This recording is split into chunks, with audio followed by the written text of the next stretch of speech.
A man slapped an old beggar on the roadside, unaware that this action would awaken an ancestor who had been asleep for 100 years. When the divine ancestor, who had attained divinity a century earlier, appeared, the pride of the once proud four great clans was shattered. It was then revealed that their ancestors had once been servants of the woman who was the world's first divine goddess. Hundreds of years ago, when she passed the heavenly trials, she left a magnificent stage for her descendants. But time had reduced it to ruins, and only two ailing elders remained in the lineage. Returning from seclusion, the divine ancestor's first task was to return to the mortal world. She wanted to settle old scores by moving humans like chess pieces. When she arrived at the stage, her descendants mistook her for a fraud. Everyone believed she had disappeared 80 years ago. When she saw that her descendants were in disbelief, she touched the old man's forehead, and his childhood memories were awakened. In that instant, she recognized it as her grandmother. Filled with guilt, he confessed that he had failed to protect the Mo family and the stage.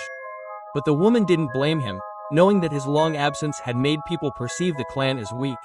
Now that he had returned, he resolved that the past would no longer define them. He ordered the old man to light the eternal lamp outside the gate. The old man trembled. He remembered his father's warning that as soon as the eternal lamp was lit, the warring world would be filled with blood. But the woman remained firm and carried out the order. As soon as the lamp was lit, the Zhou family, one of the four great clans, received the news and summoned the other three to an emergency meeting. According to ancestral law, the lighting of the eternal lamp signaled the return of the master, and each family was to send a daughter to the stage. But a century of peace had made them independent, and they believed the master was dead. Therefore, all three families refused to obey the order. Only the Zhou patriarch disagreed, deciding to fulfill his vow with his daughter. The other three families, fearing the rumors might be true, finally arrived at the stage with their daughters. The woman, who had seen everything from behind the curtain, wanted to test whether they remembered their vows. When Chan, Kong, and Zhao arrived, they found the old man. They thought the woman hadn't come and mocked him for lighting a lamp for a fool. The old man said it was at his grandmother's behest, and that his grandson, even if he was dim-witted, was not worthy of disrespect. Before he could finish his sentence, the Zhong chief slapped him across the cheek. The old man was stunned and realized that the goddess's grace had been forgotten in 80 years. The three clans said that no cover or grace had been attached to their ancestors. They no longer had any connection to her. The Zhou patriarch expressed disgust at their actions and said that even if the master was gone,